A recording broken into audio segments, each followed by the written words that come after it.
Eu voltava da lida, montado no meu burro preto com o cachorro caramelo ao lado, achando que era só mais um dia comum. Até que na curva da estrada vi uma viúva caminhando sem rumo com 2 filhos pequenos. Se eu seguisse meu caminho, talvez eles não sobrevivessem àquela noite. Então eu parei, e essa decisão mudou tudo. Se esse vídeo apareceu para você, é porque essa história vai te emocionar e arrepiar. Então, já se inscreve no canal se você gosta desse tipo de história e comenta aí de qual cidade você está assistindo. O sol já descia atrás dos morros quando puxei as rédeas e virei o burro preto de volta para casa. A tarde tinha sido longa, pesada, como sempre são as tardes de quem trabalha debaixo do sol do sertão, sem esperar nada além do cansado no fim do dia. Meu corpo doía nos lugares de sempre. Os ombros, as costas, as mãos calejadas que seguravam a corda com força demais porque já não sabiam segurar com jeito. O suor secava devagar na camisa velha, deixando aquele cheiro de sal misturado com poeira vermelha que grudava na pele e não saía nem com banho. O burro conhecia o caminho melhor do que eu. Podia soltar as rédeas que ele seguia sozinho, passo certo, cabeça baixa, como quem também carregava o cansaço de uma vida inteira, fazendo a mesma coisa todo dia. Ao meu lado, fiel como sempre, vinha o cachorro caramelo. Não sei há quantos anos ele me acompanhava. Talvez 5, talvez 7. No sertão, a gente perde a conta do tempo, porque os dias se parecem demais uns com os outros. Ele tinha aparecido um dia na porteira, magro, machucado, com aquele jeito de bicho que já conheceu a crueldade do mundo e mesmo assim não desistiu de confiar. Dei água, dei comida. Ele ficou. Nunca mais saiu do meu lado. A estrada de terra se estendia à frente, larga e vazia, cortando a paisagem seca que se repetia quilômetro após quilômetro. Cercas tortas, capim queimado, árvores retorcidas pela seca e pelo vento. O céu estava claro ainda, daquele azul desbotado que vira cinza quando o sol some de vez. Não tinha nuvem. Fazia semanas que não chovia. A terra pedia água com uma sede que eu conhecia bem, porque era a mesma sede que eu sentia por dentro, só que não era de água. Era de algo que eu não sabia mais nomear. O silêncio era absoluto. Apenas o som dos cascos do burro batendo no chão duro, o farfalhar distante de algum bicho na caatinga, o canto insistente das cigarras anunciando o fim do dia. Eu gostava daquele silêncio, tinha aprendido a gostar, porque silêncio não pergunta, não cobra, não espera resposta. Silêncio apenas está ali, ocupando o espaço que antes era preenchido por vozes, risos, passos leves pela casa. Vozes que eu não ouvia mais, fazia tanto tempo que às vezes até duvidava se tinham existido de verdade.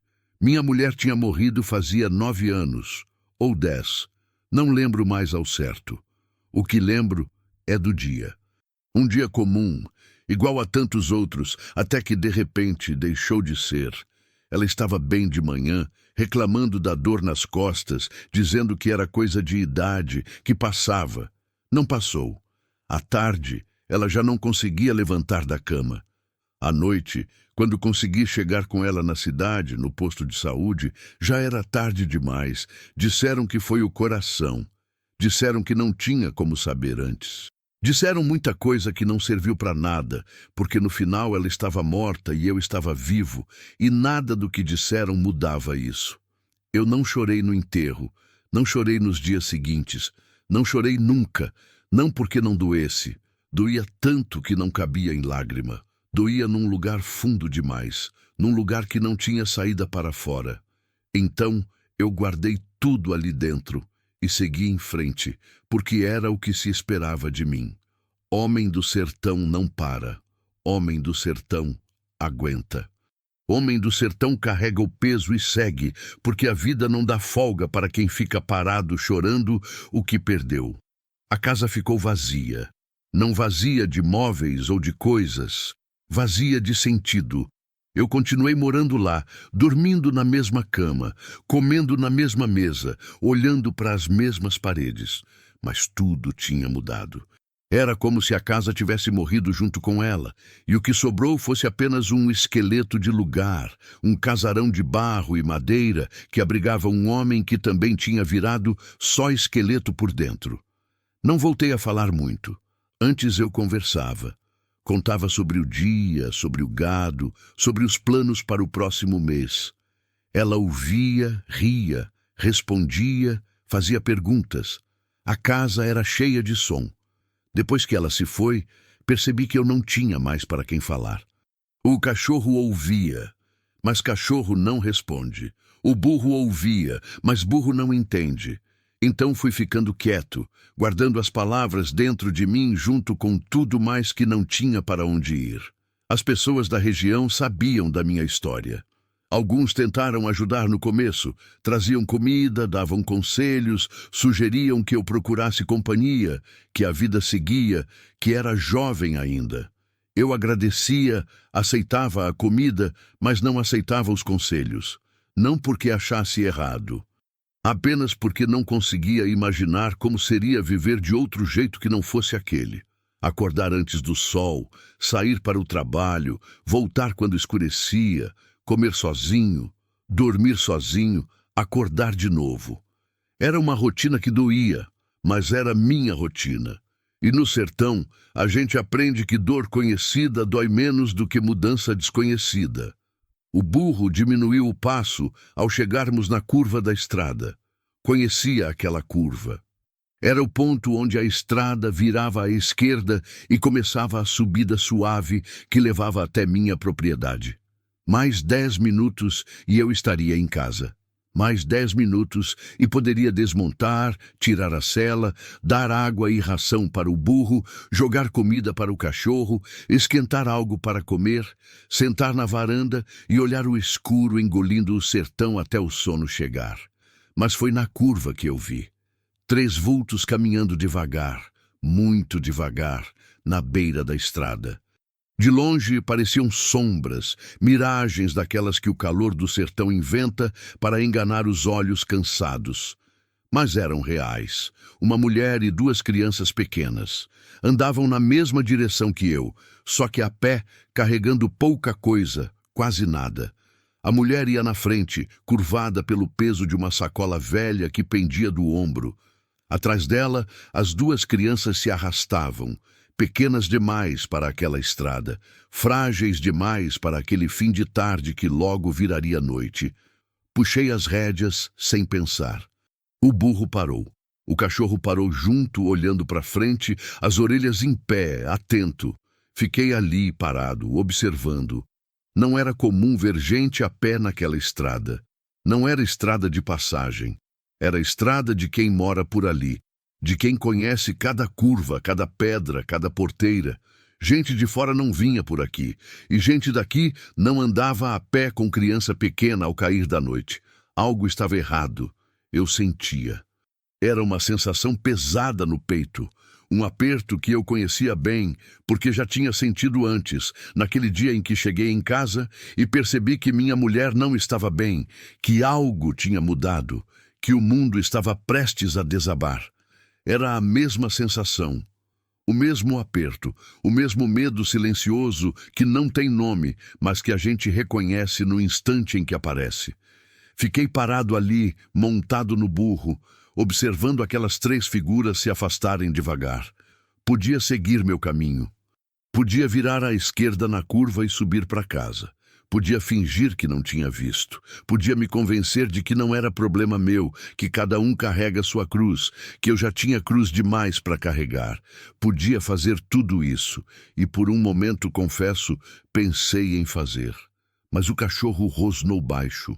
Não era rosnado de ameaça, era rosnado de alerta, daqueles que ele dava quando sentia que algo não estava certo. Olhei para ele. Ele olhava para frente. Para as 3 figuras que agora estavam mais longe, quase sumindo na curva seguinte. Olhei para o céu. O sol já estava quase encostando nos morros. Dali a pouco escurecia de vez. Aquela estrada não levava a lugar nenhum. Não tinha casa, não tinha comércio, não tinha nada nos próximos quilômetros, só mato, cerca e solidão. Se eu seguisse meu caminho, aquelas 3 pessoas iam passar a noite na estrada. Uma mulher e 2 crianças, sozinhas, no escuro. No frio da noite do sertão que vem forte quando o sol se vai. Sem abrigo, sem comida, sem proteção. E eu sabia o que acontecia com quem ficava sozinho na estrada durante a noite. Sabia dos bichos que rondavam. Sabia do frio que cortava a pele. Sabia do medo que paralisa e que faz a noite parecer eterna. Respirei fundo. O ar entrou quente nos pulmões, cheio daquele cheiro de terra seca e mato queimado que era o cheiro da minha vida inteira. Segurei as rédeas com força. As mãos tremiam. Não de cansaço. Tremiam porque eu sabia que se eu descesse daquele burro, se eu fosse até aquelas pessoas, se eu abrisse a boca para perguntar se estavam bem, nada mais seria como antes. Eu sabia que ajudar não era apenas estender a mão. Era abrir uma porta. Era deixar o mundo entrar de novo. Era arriscar sentir de novo. E sentir doía. Doía tanto que eu tinha passado anos inteiros aprendendo a não sentir mais nada. Mas o cachorro continuava olhando para frente. O burro esperava. E lá na frente, quase sumindo na curva, 3 vidas caminhavam para lugar nenhum. Toquei de leve o flanco do burro. Ele avançou. Devagar, passo a passo, seguindo a estrada, diminuindo a distância entre mim e aquelas 3 figuras que eu ainda não conhecia, mas que, de alguma forma, eu já sabia que iam mudar tudo. O vento soprou fraco, trazendo poeira. Fechei os olhos por um segundo. Quando abri, já estava mais perto. Perto o suficiente para ver melhor. A mulher era jovem, mas tinha o rosto envelhecido pelo sofrimento. Os pés estavam descalços, machucados, sangrando em alguns pontos. A sacola que carregava era de pano velho, rasgado nas bordas. As crianças, um menino e uma menina, não deviam ter mais que 5 ou 6 anos. O menino segurava a mão da irmã com força, como se fosse sua única responsabilidade no mundo. A menina arrastava os pés, abraçada a uma boneca de pano surrada, os olhos grandes demais para o rosto pequeno, assustados, perdidos. Parei o burro a poucos metros deles. Eles pararam também. A mulher se virou devagar, com aquele cuidado de quem já aprendeu que estranho pode ser tanto salvação quanto perigo. Nossos olhares se cruzaram. Não havia desespero nos olhos dela. Havia algo pior. Havia resignação. Aquele olhar de quem já tinha chorado tudo, gritado tudo, pedido tudo, e agora apenas seguia, porque parar significava desistir de vez.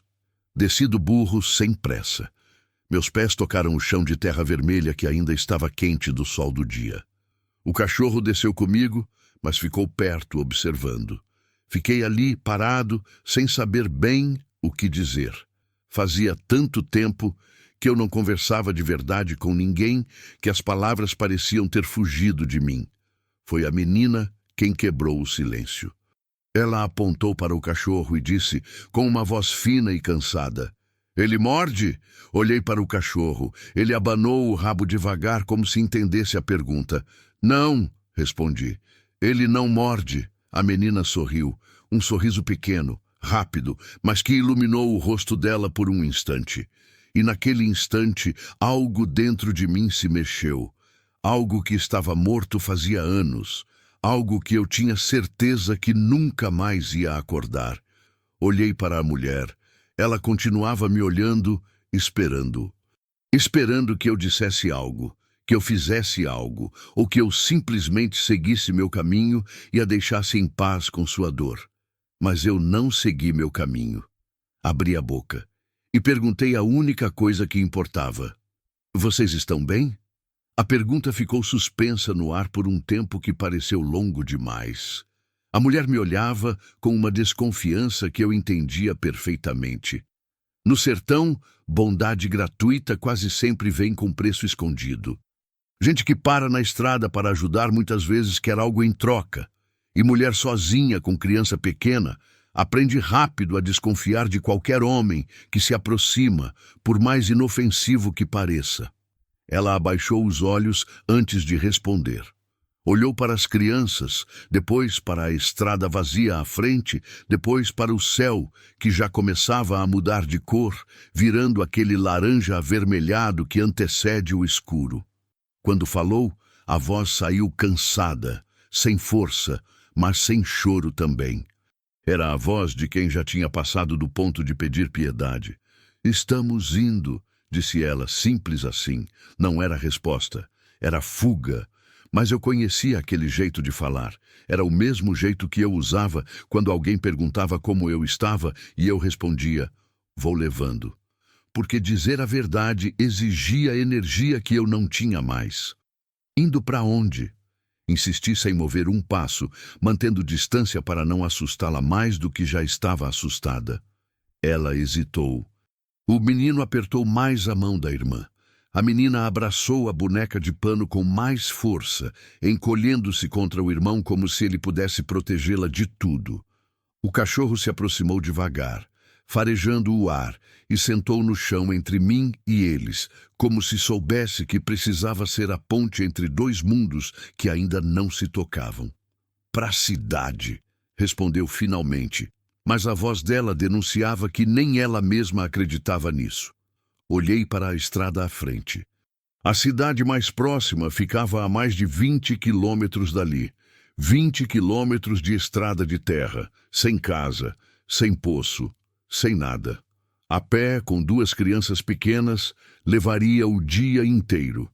E eles já tinham caminhado bastante, pelos pés machucados e pela forma como as crianças mal conseguiam ficar em pé. "A pé?" Perguntei, sabendo que era pergunta estúpida, porque era óbvio que estavam a pé, mas precisando ouvir a resposta para entender melhor a situação. Ela assentiu com a cabeça, sem me olhar. Os ombros dela estavam curvados, não só pelo peso da sacola, mas pelo peso de tudo, pelo peso da vida inteira desabando. Eu conhecia aquele peso.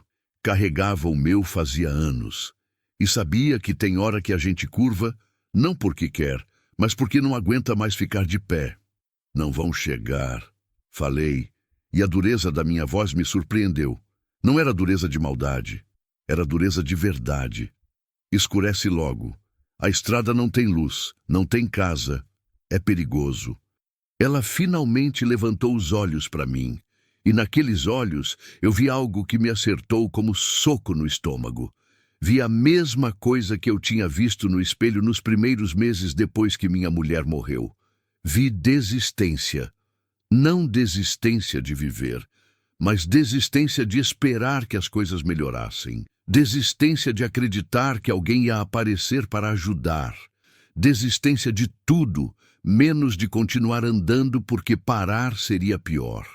"Eu sei", disse ela, e aquelas 2 palavras carregavam tanto sofrimento que foi como se ela tivesse contado a história inteira sem precisar abrir a boca de novo. O menino, que até então tinha ficado quieto, apertando a mão da irmã, olhou para a mãe e depois para mim.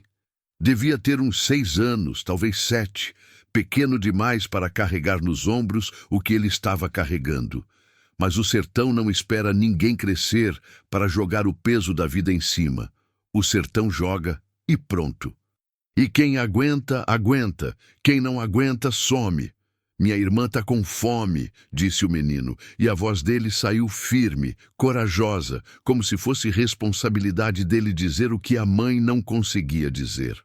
A menina escondeu o rosto no braço do irmão, envergonhada. O estômago dela roncou baixo e o som foi alto demais naquele silêncio todo da estrada.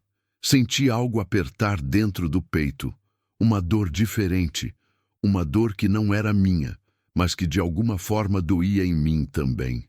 E você?" perguntei para o menino. "Tá com fome também?"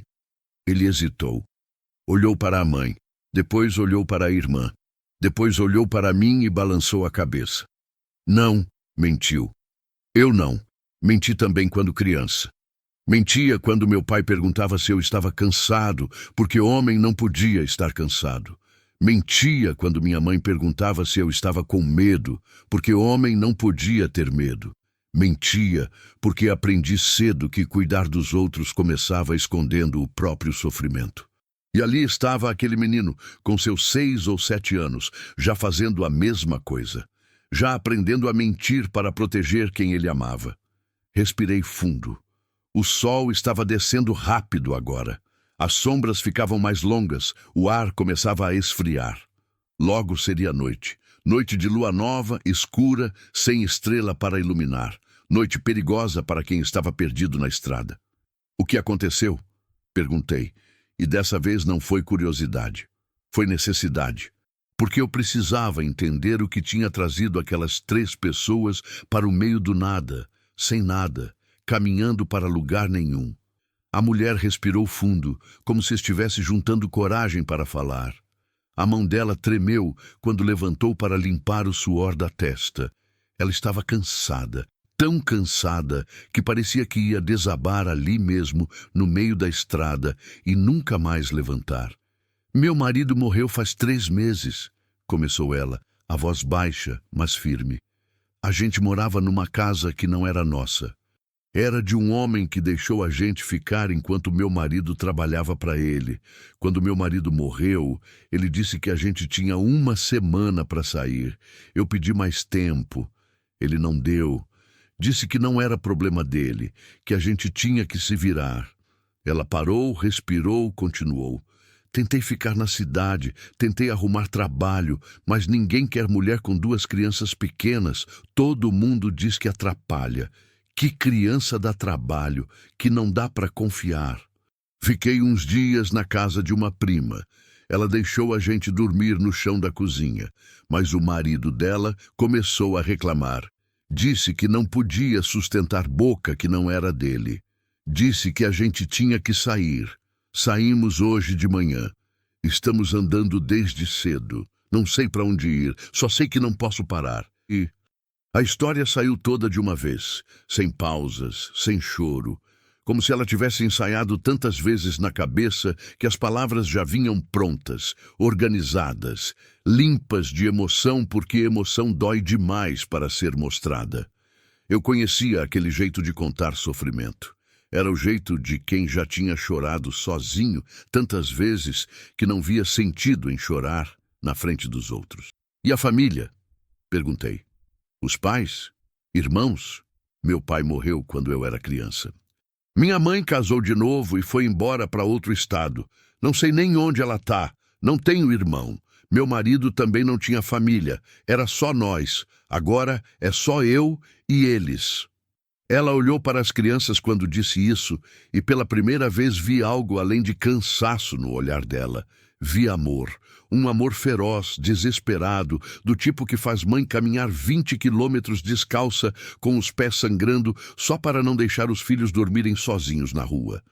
Vi o mesmo amor que eu tinha visto no olhar da minha mulher quando ela olhava para mim, mesmo nos dias difíceis, mesmo quando a vida a apertava e parecia que não ia sobrar nada.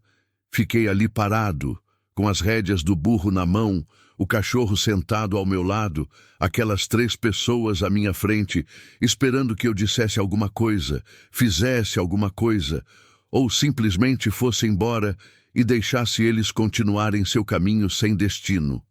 Minha cabeça dizia para seguir em frente. Dizia que eu não podia ajudar, que eu não tinha o que dar, que minha casa era pequena, que minha comida era pouca, que minha vida já estava complicada demais, sem precisar adicionar mais complicação. Dizia que eu já tinha dor suficiente, que não precisava da dor dos outros também.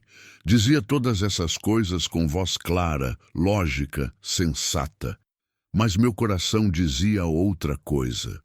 Dizia que se eu virasse as costas agora, se eu montasse no burro e seguisse para casa, se eu deixasse aquelas 3 pessoas continuarem andando pela estrada escura, eu ia carregar aquilo para sempre. Ia ver aquelas crianças toda vez que fechasse os olhos.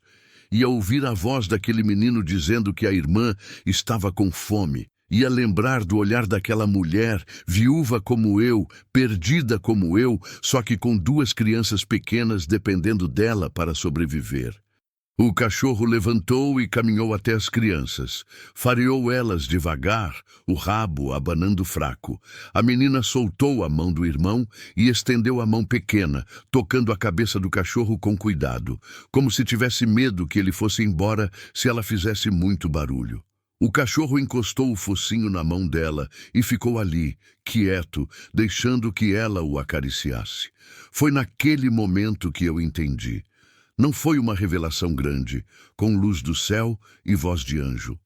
Foi só um entendimento simples, claro, do tipo que a gente tem quando para de pensar e começa a sentir. Entendi que aquilo não era sobre ter ou não ter, não era sobre poder ou não poder. Era sobre escolher. Escolher entre virar as costas ou parar. Entre fingir que não viu ou aceitar que viu. Entre proteger meu coração fechado ou arriscar abrir de novo, mesmo sabendo que abrir dói, que sentir dói, que viver dói. Desci do burro de vez. Fiquei ali, no chão, no mesmo nível deles. Não queria estar olhando de cima. Queria que eles vissem que eu estava ali, com eles, não acima deles. O burro bufou baixo, impaciente, querendo ir para casa. O cachorro continuava perto das crianças, deitado agora, deixando que a menina encostasse nele. Essa estrada não vai salvar vocês, falei, olhando direto para a mulher. A cidade está longe demais. Vocês não vão chegar hoje. E dormir na estrada com criança pequena é pedir para acontecer desgraça. Ela não disse nada. Apenas continuou me olhando, esperando o resto. Minha casa é ali. Apontei para trás, para a curva da estrada. Não é longe, uns 20 minutos a pé. Não é casa grande, não é casa bonita. Mas tem teto, tem cama, tem comida. Não é muito, mas é mais do que essa estrada tem para oferecer. Vi a desconfiança voltar nos olhos dela. A mão dela se moveu instintivamente para perto das crianças, protetora. Eu entendi. Conhecia as histórias. Sabia que mulher sozinha com criança aprendia a desconfiar de todo mundo, especialmente de homem desconhecido oferecendo ajuda. Não estou pedindo nada, continuei, mantendo a voz calma, sem pressa. Não estou cobrando nada. Só estou dizendo que vocês podem passar a noite lá. Amanhã cedo, se quiserem ir para a cidade, eu levo vocês de burro. Ou se quiserem continuar a pé, podem ir. Não vou prender ninguém. Não vou obrigar nada. Só não quero ver criança dormindo na estrada quando tem cama vazia na minha casa. O silêncio voltou. O vento soprou fraco, levantando poeira. Uma cigarra cantou longe. O sol estava quase sumindo agora, apenas uma faixa vermelha no horizonte. Logo seria noite completa. A mulher olhou para as crianças. O menino olhava para mim com aquela seriedade de quem já tinha visto coisa demais para a idade. A menina continuava acariciando o cachorro, alheia à conversa, perdida naquele momento simples de carinho que provavelmente não tinha há muito tempo. Por quê? Perguntou a mulher, e a pergunta veio carregada de tudo que ela não conseguia entender. Por que você estaria ajudando a gente? Pensei na resposta. Podia dizer que era obrigação cristã. Podia dizer que era o certo a fazer. Podia inventar qualquer razão bonita que fizesse sentido. Mas decidi dizer a verdade. A verdade crua, simples, sem enfeite. Porque se eu não ajudar, falei devagar, eu vou passar o resto da vida pensando no que aconteceu com vocês. E eu já tenho pensamento demais me atormentando. Não preciso de mais um. Foi a resposta mais honesta que eu podia dar. E talvez tenha sido por isso que ela acreditou. Ela olhou de novo para as crianças. Olhou para a estrada vazia à frente. Olhou para o céu escurecendo. Então, finalmente olhou de volta para mim e assentiu com a cabeça, devagar, como se estivesse tomando a decisão mais difícil da vida dela. Tá bem, disse ela, quase num sussurro. A gente vai. Peguei as rédeas do burro e comecei a caminhar. Não montei de volta. Parecia errado estar montado enquanto eles caminhavam. Parecia errado estar confortável enquanto eles sofriam. Então, Caminhei ao lado deles, puxando o burro, que seguiu sem reclamar, acostumado com meus jeitos estranhos. O cachorro foi na frente, como sempre fazia, fareando o caminho, parando de vez em quando para olhar para trás e checar se estávamos seguindo. A mulher vinha logo atrás de mim, a sacola velha pendurada no ombro, os passos lentos e doloridos.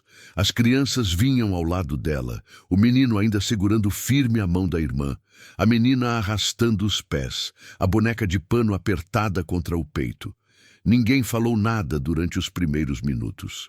O único som era o dos nossos passos na terra batida, o farfalhar do vento nas árvores secas da caatinga, o canto distante das cigarras que anunciavam a chegada da noite. O céu mudava de cor rápido agora, do laranja para o roxo, do roxo para o azul escuro que logo seria preto completo. Olhei para trás uma vez e vi a menina mancando. O pé direito dela estava sangrando, uma ferida aberta no calcanhar que deixava pequenas marcas vermelhas na poeira da estrada. Parei. Eles pararam também. A menina está machucada, falei para a mãe, apontando para o pé da criança. A mulher olhou para baixo, viu o sangue, e o rosto dela se fechou naquela expressão de quem quer chorar, mas já esqueceu como. Ela se abaixou, pegou a menina no colo, mesmo parecendo que não tinha força nem para carregar a própria sacola. A menina era pequena, mas qualquer peso é demais, quando você já está carregando o peso do mundo inteiro. Deixa eu levar ela, ofereci, estendendo os braços. A mulher recuou instintivamente, apertando a filha contra o peito. A desconfiança voltou nos olhos dela, mais forte agora. Eu entendi. Estava pedindo para ela entregar a filha para um estranho. Estava pedindo a coisa mais valiosa que ela tinha. Estava pedindo confiança que ela não tinha razão nenhuma para dar. Ou posso colocar ela no burro, sugeri, mudando de ideia. Ele aguenta. É manso. Não vai derrubar ela. A mulher olhou para o burro, depois para a filha, depois para mim. Vi o conflito acontecendo dentro dela. Vi o medo brigando com a necessidade. Vi o instinto de mãe que quer proteger batendo de frente com a realidade de que a filha estava sofrendo e precisava de ajuda. Ele é manso mesmo? Perguntou ela a voz hesitante. Manso que nem boi velho, respondi. Tenho ele faz 15 anos, nunca derrubou ninguém, nunca mordeu, nunca coiciou, nunca deu problema. Pode confiar. Confiar. Aquela palavra pesava toneladas, mas ela não tinha muita escolha. Assentiu com a cabeça devagar, ainda insegura, ainda com medo, mas sem alternativa melhor. Peguei a menina com cuidado. Ela era leve como passarinho. Os ossinhos pequenos, o corpo franzino de quem não comia direito fazia tempo. Coloquei ela na sela do burro, segurando firme para ela não cair. Ela ficou rígida no começo, os olhos arregalados de medo, as mãos agarrando a crina do burro com força. Segura aqui. Mostrei para ela onde segurar. E não precisa ter medo. Ele não vai te derrubar. Prometo. A menina me olhou com aqueles olhos grandes e assustados, mas assentiu com a cabeça. O cachorro se aproximou, abanando o rabo, e ficou andando ao lado do burro, como se estivesse montando guarda. A menina relaxou um pouco ao ver o cachorro por perto. Voltamos a caminhar. A menina ia no burro agora, balançando de leve com o movimento do animal, as mãos ainda agarradas na crina, mas menos tensa. O menino continuava andando, sem reclamar, sem pedir para ser carregado também, firme nos seus 6 ou 7 anos de responsabilidade que ninguém devia ter naquela idade. Como é seu nome? Perguntei para a mulher, quebrando o silêncio que começava a pesar. Ela demorou para responder, como se tivesse esquecido que tinha nome, como se tivesse passado tanto tempo sendo apenas a viúva, a mãe, a mulher sem casa, que o próprio nome tinha ficado enterrado em algum lugar do passado. Maria, disse finalmente. Maria das Dores. Maria das Dores. O nome caía bem nela. Caía bem demais. Como se os pais já soubessem, quando ela nasceu, que a vida dela seria uma procissão de sofrimento. No sertão tem muito nome assim. Nome que é profecia, nome que é destino. E as crianças? Perguntei. O menino é João, a menina é Rosa, João e Rosa. Nomes simples, nomes de gente comum. Nomes que você encontra em qualquer canto do Brasil, em qualquer família pobre, em qualquer casa de chão batido, onde nascem crianças que vão crescer, aprendendo que a vida não dá mole para ninguém. Meu nome é Severino. Me apresentei, mesmo sabendo que nome não importava muito naquela situação. Severino da Silva, mas todo mundo me chama só de Severino mesmo. Maria assentiu, mas não disse mais nada. Continuamos andando em silêncio. O céu estava quase preto agora, as primeiras estrelas começando a aparecer, pequenos pontos de luz em meio à imensidão escura. A lua não tinha saído ainda. Seria noite escura, daquelas que não se enxerga a própria mão na frente do rosto. Quanto falta? Perguntou João, a voz cansada. Pouco, respondi. Uns 10 minutos. Aguenta mais um pouco. O menino não respondeu, apenas continuou andando, passo firme, cabeça erguida, fingindo que não estava cansado, fingindo que conseguia aguentar, fingindo que era homem feito quando era apenas menino assustado tentando ser forte pela mãe e pela irmã. Vi minha casa aparecer ao longe, um vulto escuro contra o céu escuro, a silhueta conhecida do telhado baixo, das paredes de barro, da varanda estreita. Não era grande coisa.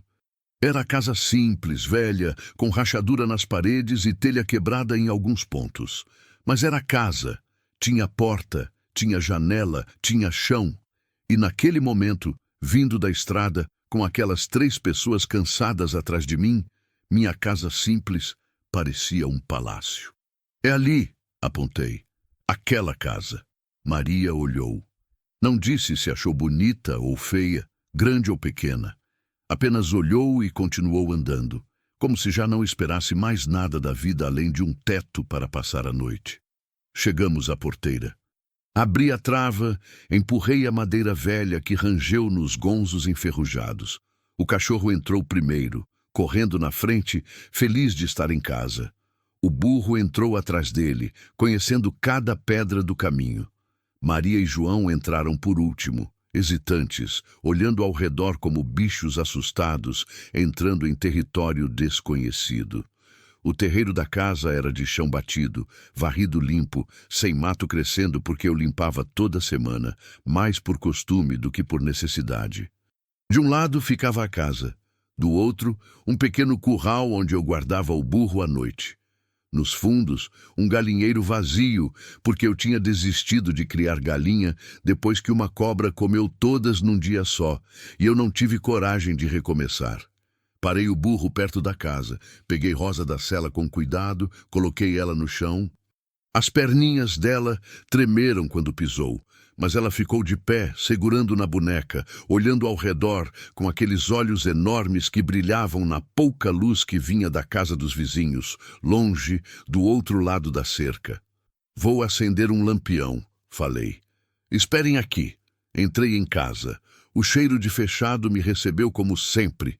Cheiro de casa que fica vazia o dia inteiro, de casa onde ninguém cozinha, ninguém conversa, ninguém vive de verdade. Tateei no escuro até encontrar o lampião em cima da mesa. Peguei o fósforo, risquei. A chama pequena iluminou por um segundo meu rosto refletido no vidro da janela. Acendi o pavio, ajustei a chama, e a luz amarela encheu a sala, expulsando as sombras para os cantos. A casa era simples. Uma sala que servia de cozinha também, com fogão a lenha num canto, mesa de madeira velha no meio, 2 cadeiras quebradas encostadas na parede. Uma porta levava para o quarto, outra para o quartinho dos fundos, que eu usava para guardar tralha. Não tinha banheiro dentro de casa. O banheiro era lá fora, uma casinha pequena com buraco no chão e balde de água para lavar. Voltei para fora com o lampião na mão. Maria, João e Rosa continuavam parados onde eu tinha deixado, como estátuas. sem saber se podiam entrar, se deviam sentar, se era permitido relaxar. O cachorro já estava deitado perto da porta, a língua de fora, ofegante. "Podem entrar", convidei, segurando o lampião alto para iluminar melhor. "Sintam-se em casa." Eles entraram devagar, com aquele cuidado de quem entra em lugar sagrado, com medo de sujar, de quebrar, de fazer algo errado. Maria olhou ao redor, os olhos correndo pelas paredes descascadas, pelo teto com manchas de umidade, pelo chão de cimento rachado. Não disse se gostou ou não, apenas olhou. "Tem só um quarto", expliquei. "Vocês podem dormir lá. Eu durmo aqui na rede." Maria balançou a cabeça. Não precisa", disse ela. "A gente dorme no chão mesmo, já estamos acostumados." "Não", insisti. "Vocês dormem na cama. Eu durmo na rede. Não é favor. É assim que vai ser." Ela ia protestar de novo, mas eu não dei espaço. Já tinha decidido. Não ia deixar criança dormir no chão, tendo cama disponível. Já tinha aberto a porta. Agora ia abrir direito. "Vocês devem estar com fome", falei, mudando de assunto. "Vou esquentar alguma coisa." Fui até o fogão. Tinha meio tacho de feijão que eu tinha feito pela manhã. Estava frio, mas era comida. Joguei lenha no fogão, assoprei as brasas que ainda estavam quentes, atiçei o fogo até as chamas subirem. Coloquei o tacho para esquentar. "Tem arroz também", falei, mais para mim mesmo do que para eles. "E farinha, não é banquete, mas mata a fome." Maria se aproximou. "Deixa eu ajudar", ofereceu. "Não precisa", respondi. "Senta, descansa." "Deixa eu ajudar", insistiu ela, e pela primeira vez vi algo além de cansaço no rosto dela. Vi dignidade, vi orgulho. Vi uma mulher que, mesmo quebrada, não queria ser tratada como inválida. "Por favor." Olhei para ela. Entendi. Ela precisava fazer alguma coisa. Precisava sentir que estava contribuindo, que não era só mais uma boca sendo alimentada de graça, que tinha valor além de ser apenas alguém precisando de ajuda. "Tá bem", cedi. "Pode mexer o feijão. Eu vou buscar água."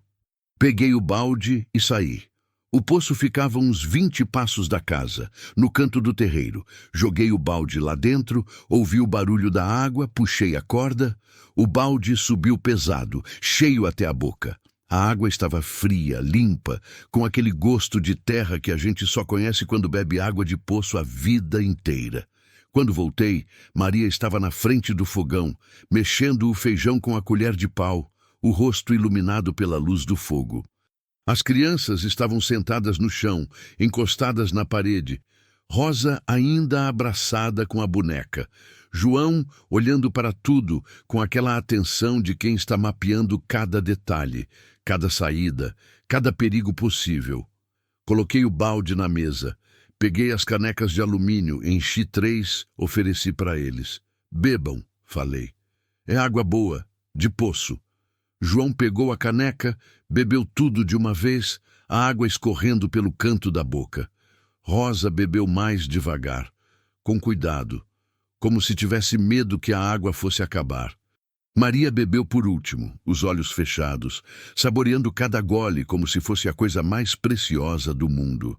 A comida ficou pronta. Coloquei na mesa. Feijão, arroz, farinha. Comida simples, sem carne, sem tempero especial, sem nada que tornasse aquilo uma refeição de verdade. Mas era comida, e para quem estava com fome, comida simples era banquete.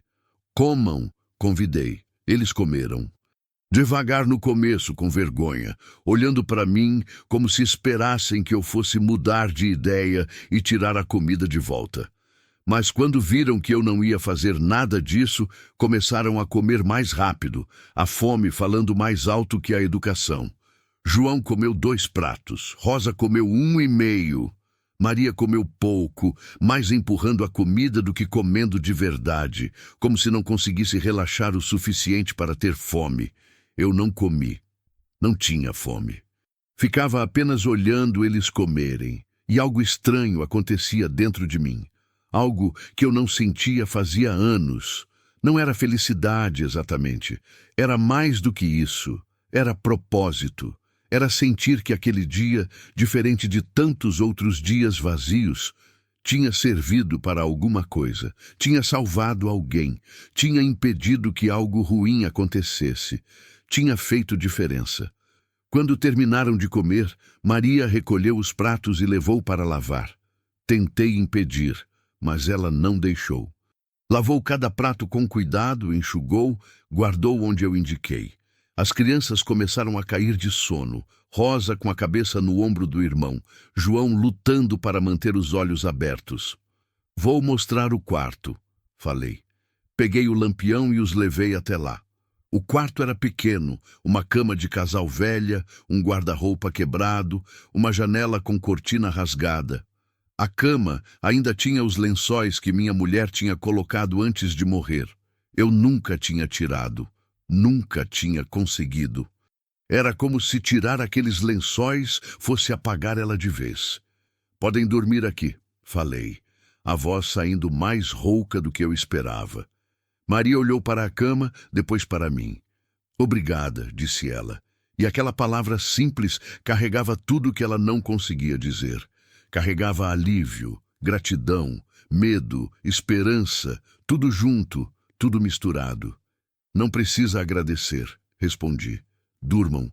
Amanhã a gente vê o que fazer. Saí do quarto e fechei a porta. Ouvi o barulho deles se acomodando, as crianças suspirando de cansaço, Maria ajeitando elas na cama. Depois, silêncio. Fiquei sozinho na sala, o lampião projetando sombras nas paredes. O cachorro roncava perto da porta. O burro relinchava baixo lá no curral. A noite tinha caído completa agora, pesada, escura, silenciosa. Sentei na cadeira e olhei para a porta do quarto fechada. Do outro lado daquela porta, 3 vidas dormiam. 3 vidas que eu tinha encontrado na estrada. 3 vidas que eu podia ter ignorado. 3 vidas que agora estavam sob meu teto, minha responsabilidade, meu problema, e pela primeira vez em 9 anos, minha casa não estava vazia. Pela primeira vez em 9 anos, eu não estava sozinho. E isso, descobri naquela noite, era ao mesmo tempo a coisa mais assustadora e a coisa mais reconfortante do mundo. Não consegui dormir. Fiquei na cadeira, olhando para o nada, ouvindo o silêncio da casa, que não era mais silêncio completo. Tinha gente respirando do outro lado da porta. Tinha vida acontecendo dentro daquelas paredes que por tanto tempo só guardaram morte e lembrança.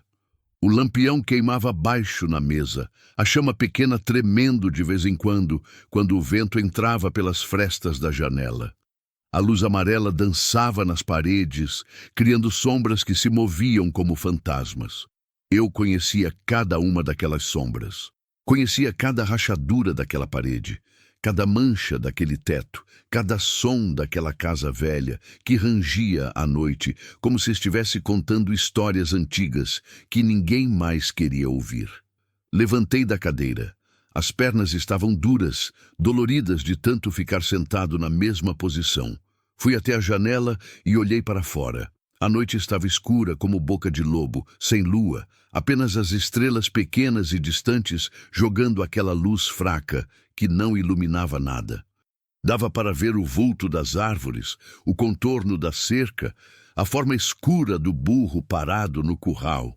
O cachorro tinha entrado e estava deitado perto da porta do quarto, montando guarda, como se soubesse que aquelas pessoas precisavam de proteção. Pensei em tantas coisas naquela noite. Pensei na minha mulher. Sempre pensava nela quando a noite caía e o silêncio ficava grande demais para ignorar. Lembrava do jeito que ela ria, uma risada alta e sem vergonha que enchia a casa toda. Lembrava de como ela cantava enquanto cozinhava, canções que a mãe dela tinha ensinado, canções antigas de amor e saudade que ela cantava desafinado, mas com tanto sentimento que era bonito de qualquer jeito. Lembrava de como ela dormia, encolhida do meu lado, a mão pequena sempre procurando a minha durante a noite, como se precisasse ter certeza que eu ainda estava ali. Nunca falei muito sobre ela com ninguém depois que ela morreu. As pessoas perguntavam no começo, com aquela curiosidade piedosa que vem disfarçada de preocupação. Queriam saber como eu estava, se precisava de alguma coisa, se estava aguentando. Eu dizia que sim, que estava bem, que estava lidando. Mentia. Mentia porque a verdade era que eu não estava lidando, estava apenas continuando. Acordando todo dia, fazendo as mesmas coisas, seguindo os mesmos caminhos, como um cavalo de carroça que anda em círculo mesmo quando não tem mais carroça para puxar. E agora, 9 anos depois, tinha 3 estranhos dormindo no quarto onde ela tinha morrido. Na cama onde ela tinha dormido a última vez, embaixo dos lençóis que ainda guardavam, talvez, algum traço dela que meu nariz já não conseguia mais sentir, mas que meu coração insistia que estava lá. Será que eu estava traindo a memória dela? Será que estava errado em deixar outras pessoas ocuparem aquele espaço que sempre foi só nosso? Será que ela ficaria brava comigo? Ou será que ficaria feliz por eu finalmente estar fazendo alguma coisa além de existir? Não tinha resposta. Nunca tive resposta para nada quando o assunto era ela. Apenas sentia uma dor constante no peito que com o tempo tinha virado parte de mim, como uma cicatriz que não sara nunca, mas que você aprende a viver com ela porque não tem escolha. O cachorro levantou a cabeça e me olhou. Mesmo no escuro, eu sentia os olhos dele em mim, atentos, preocupados. Ele me conhecia bem demais. Sabia quando eu não estava bem. Sabia quando os pensamentos ficavam pesados demais. Levantou, veio até mim, encostou o focinho na minha mão. Acariciei a cabeça dele e ele ficou ali, quieto, oferecendo o único conforto que sabia dar: presença. O que eu fiz, Caramelo? Sussurrei para ele, usando o nome que eu nunca usava em voz alta, mas que tinha dado para ele no dia que ele apareceu. O que eu fui fazer? Ele não respondeu, obviamente. Apenas continuou ali, encostado em mim, o pelo quente debaixo da minha mão. Voltei para a cadeira. Tentei fechar os olhos, mas o sono não vinha. A cabeça girava pensamentos em círculo, sempre voltando para o mesmo lugar. E agora? Amanhã eles iam acordar. Iam precisar de café, de comida, de decisões. Maria ia querer saber o que fazer, para onde ir, como seguir em frente. E eu não tinha resposta. Não sabia como ajudar, além de dar abrigo por uma noite. Não sabia o que acontecia depois. Não tinha planejado nada, porque não pensava direito quando parei na estrada. Apenas senti que era a coisa certa a fazer, e fiz. Mas e agora? Agora que a primeira noite estava passando, agora que aquelas 3 vidas estavam entrelaçadas com a minha, agora que eu tinha aberto a porta que jurei nunca mais abrir, o que viria depois? Podia levar eles para a cidade pela manhã, deixar no centro, dar algum dinheiro se tivesse e voltar para a minha vida de sempre. Podia fingir que aquilo tinha sido apenas um gesto isolado de caridade, uma boa ação rápida que não mudava nada no fundo. Podia voltar para minha rotina de solidão, meu silêncio confortável, minha dor conhecida. Mas será que conseguiria? Será que depois de ver Rosa dormindo agarrada na boneca de pano, depois de ver João tentando ser forte demais para a idade, depois de ver Maria carregando sozinha um peso que ninguém devia carregar sozinho, será que eu conseguiria simplesmente deixar eles na cidade e voltar para casa como se nada tivesse acontecido? A resposta, eu sabia no fundo, era não. Não conseguiria. Porque eu tinha visto demais, tinha sentido demais, tinha lembrado demais do que era ter alguém para cuidar, ter alguém para proteger, ter uma razão para acordar de manhã, além de só cumprir mais um dia igual a todos os outros. Mas também tinha medo. Medo de me apegar, medo de sofrer de novo. Medo de abrir o coração e ter ele destruído mais uma vez. Porque eu sabia que coração partido não cola direito nunca. Fica sempre com as marcas, sempre frágil nos lugares onde quebrou. E o meu já tinha quebrado tão feio que eu não sabia se aguentava quebrar de novo. Um barulho me tirou dos pensamentos. Vinha do quarto, alguém se mexendo na cama, depois passos leves. A porta se abriu devagar e Rosa apareceu, pequena e assustada na soleira, a boneca apertada contra o peito, os olhos arregalados no escuro. "Tio!" chamou ela, a voz fininha e assustada. Levantei rápido da cadeira e fui até ela.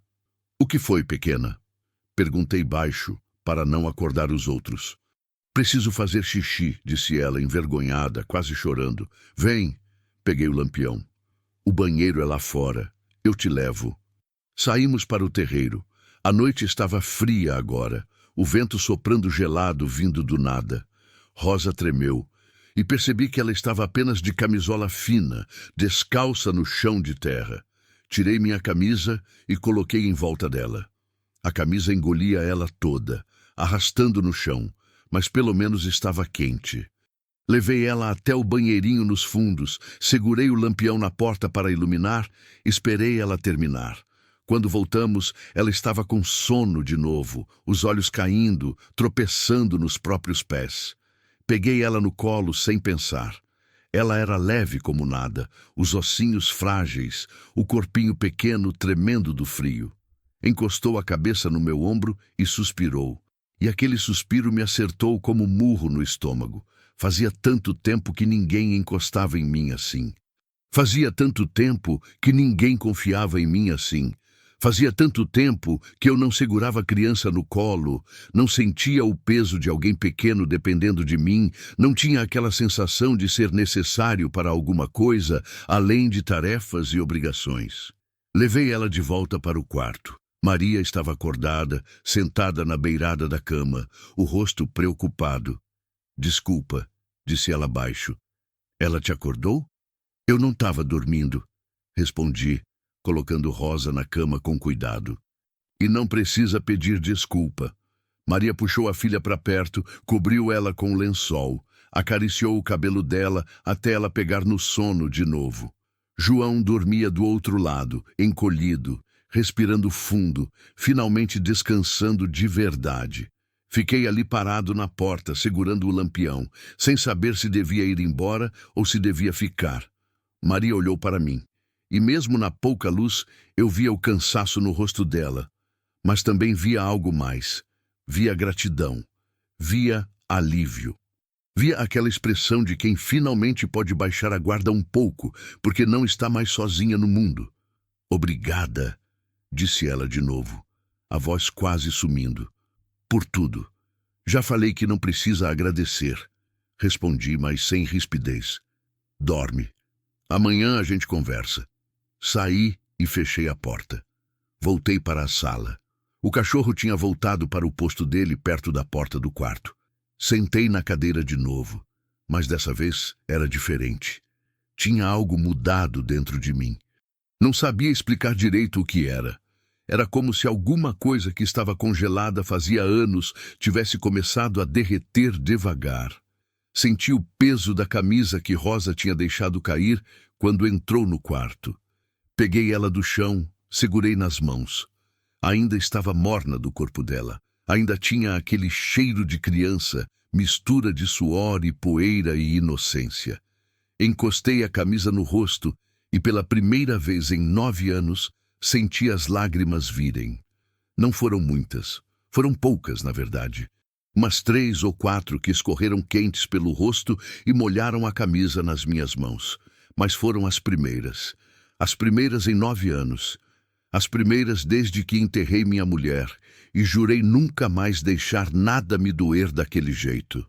E agora, naquela noite, com 3 estranhos dormindo no meu quarto, com o silêncio sendo quebrado por respirações que não eram minhas, com minha rotina destruída e meu coração rachando de novo nos lugares velhos, eu chorava. Chorava baixo, devagar, silencioso, porque homem do sertão não chora alto, mas chorava. Chorava pela minha mulher que eu ainda amava mesmo depois de morta. Chorava por mim, que tinha ficado sozinho e tinha esquecido como era não estar sozinho. Chorava por Maria, viúva como eu, perdida como eu, mas com 2 crianças para criar e nenhum lugar para chamar de lar. Chorava por João, menino virando homem rápido demais. Chorava por Rosa, criança que já conhecia fome e medo e abandono quando devia conhecer apenas boneca e brincadeira. Chorava porque tinha medo. Medo de me apegar, medo de sofrer, medo de falhar com eles como talvez tivesse falhado com minha mulher, que morreu enquanto eu estava trabalhando no campo, que pediu ajuda e eu não ouvi porque estava longe demais, ocupado demais, cego demais para ver que ela precisava de mim. Mas chorava também porque, no fundo, eu sabia que já tinha feito a escolha. Tinha feito quando parei na estrada. Tinha feito quando ofereci abrigo. Tinha feito quando coloquei Rosa no colo e senti o peso dela me lembrando que eu ainda era humano, que ainda podia cuidar, que ainda podia ser necessário para alguém. Limpei as lágrimas com as costas da mão. Respirei fundo. O ar da noite entrava frio pela janela, limpando a cabeça, acalmando o peito. Olhei para a porta do quarto fechada. Do outro lado, 3 vidas dormiam. 3 vidas que agora, de alguma forma, estavam ligadas à minha. E eu, Severino da Silva, viúvo, vaqueiro, homem do sertão acostumado com solidão e silêncio, senti algo que não sentia fazia tanto tempo que quase tinha esquecido como era. Senti medo, sim, mas senti também esperança. Esperança de que talvez, só talvez, ainda houvesse algum sentido em continuar. Alguma razão além de apenas existir. Alguma coisa que fizesse acordar de manhã valer a pena. A noite continuou. Longa, escura, fria. Mas eu não estava mais sozinho nela. E isso, descobri, fazia toda a diferença do mundo. Acordei com o canto do galo do vizinho. Nem tinha percebido que tinha dormido. Devia ter caído no sono na cadeira mesmo, porque o corpo estava todo dolorido, o pescoço torto, as costas reclamando. A luz do dia entrava pela janela, ainda fraca, aquela claridade cinzenta que vem antes do sol nascer de verdade. Me levantei devagar, estalando os ossos. O cachorro já estava acordado, sentado perto da porta, olhando para mim com aquele jeito dele, de quem estava esperando ordens. A porta do quarto continuava fechada. Nenhum barulho vinha de dentro. Deixei eles dormirem. Deus sabe que precisavam. Fui lá fora lavar o rosto. A água do poço estava gelada, me acordou de vez. O céu começava a clarear no horizonte, aquele tom rosa e laranja que anuncia o dia. O ar estava fresco ainda, mas já dava para sentir que ia esquentar. Sempre esquentava. Acendi o fogão, coloquei água para ferver. Não tinha pão, não tinha leite, não tinha nada que se desse para criança no café da manhã.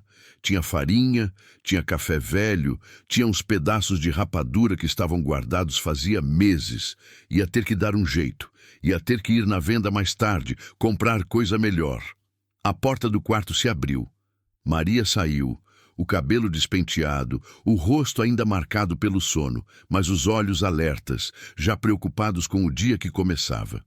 Ela me viu na cozinha e pareceu se assustar, como se tivesse esquecido onde estava.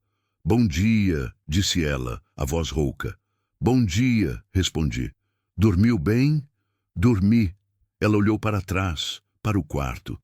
"As crianças ainda estão dormindo. Deixa elas dormirem. Não tem pressa."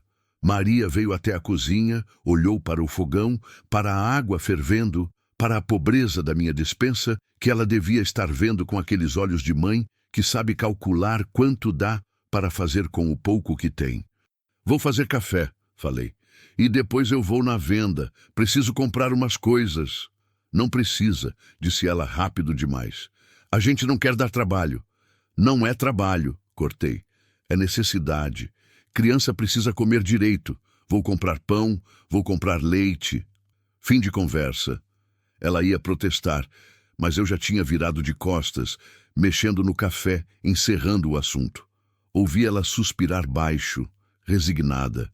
Sabia que ela queria ajudar, queria contribuir, queria não ser peso morto.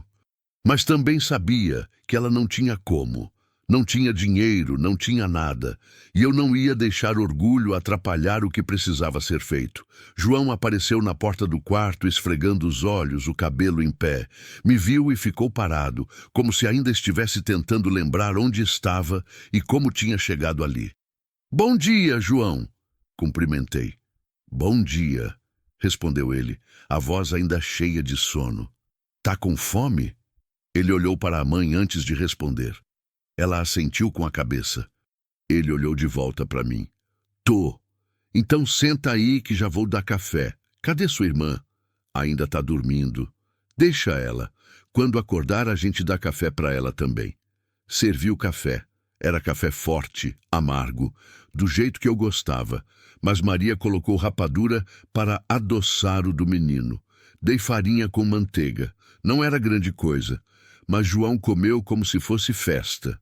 Maria comeu pouco, como sempre, mais empurrando do que comendo. "Preciso que vocês fiquem aqui hoje", falei enquanto tomava meu café. "Vou trabalhar de manhã, volto no meio-dia. À tarde vou na venda. Amanhã a gente vê o que fazer." Maria me olhou, confusa. "O que vocês vão fazer aqui? A gente precisa ir embora. Já incomodamos demais." "Não incomodaram nada. E não vão para lugar nenhum sem ter para onde ir. Isso é burrice." "Mas, sem mais", cortei. "Vocês ficam aqui até a gente arrumar as coisas direito. Até achar um lugar para vocês irem, um trabalho para você, alguma coisa que preste. Não vou deixar vocês saírem daqui para ficarem andando feito bicho sem rumo." Vi a resistência no olhar dela. Vi o orgulho lutando contra a necessidade. Vi a vontade de dizer não batendo de frente com a realidade de que ela não tinha escolha melhor. "Por quanto tempo?" perguntou ela, a voz baixa. "Não sei", respondi honesto. "O tempo que precisar." "E o que eu faço enquanto isso? Fico aqui parada, comendo sua comida, dormindo na sua cama, sem dar nada em troca?" "Você cuida das crianças. Isso já é alguma coisa. E se quiser ajudar na casa, fique à vontade. Mas não é obrigação, é escolha." Ela ficou quieta, processando. João comia em silêncio, os olhos indo de mim para a mãe, tentando entender o que estava acontecendo, se aquilo era bom ou ruim, se podia confiar ou se devia continuar com medo.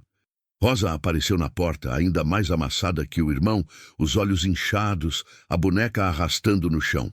Me viu e sorriu, um sorriso pequeno e tímido. "Bom dia, tio." "Bom dia, Rosa. Vem cá tomar café."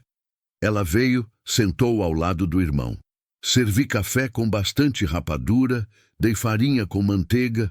Ela comeu devagar, delicada, diferente do irmão que comia rápido e sem cerimônia. Terminei meu café, levantei. "Vou trabalhar. Vocês fiquem à vontade. Tem comida na despensa, tem água no pote. Se precisar de alguma coisa, é só procurar. Volto antes do meio-dia. Severino." Maria me chamou quando eu já estava na porta. Virei. Ela estava de pé, as mãos nervosas mexendo na barra da blusa. "Obrigada, de verdade.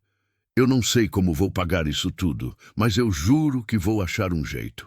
"Não precisa pagar nada", respondi. "Só precisam ficar. Por enquanto, só isso." Saí antes que ela dissesse mais alguma coisa. Peguei o burro no curral, coloquei a sela, montei. O cachorro veio correndo, pronto para me acompanhar como sempre.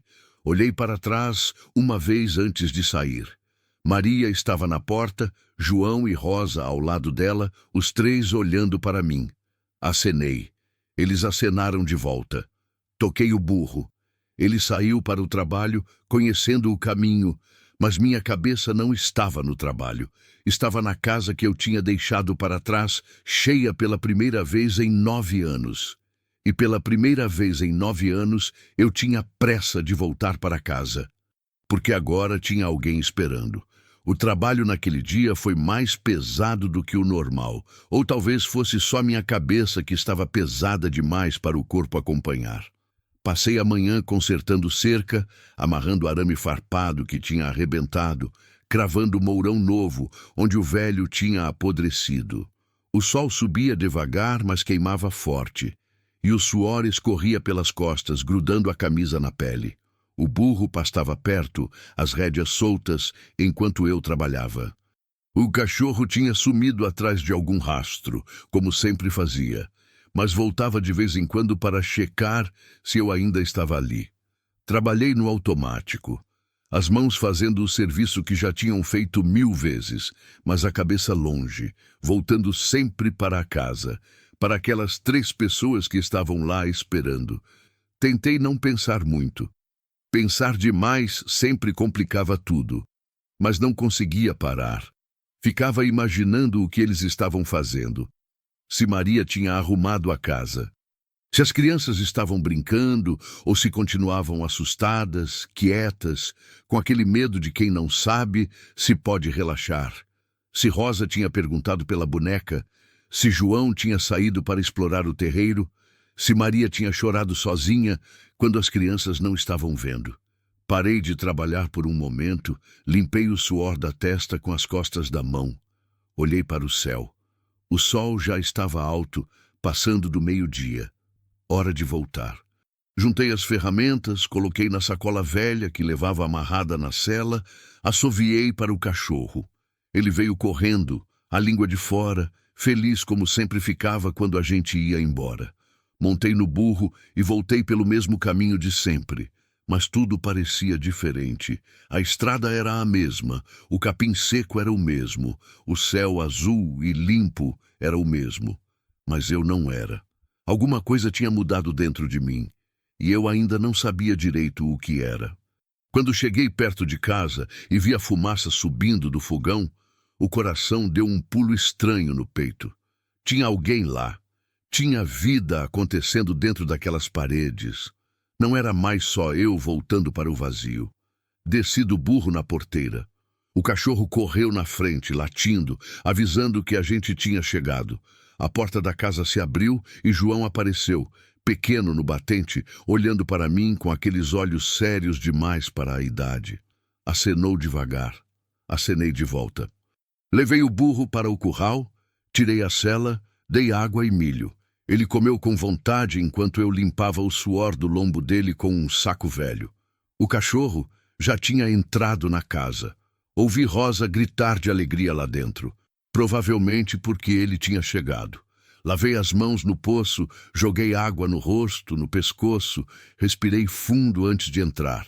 Não sabia por que estava nervoso.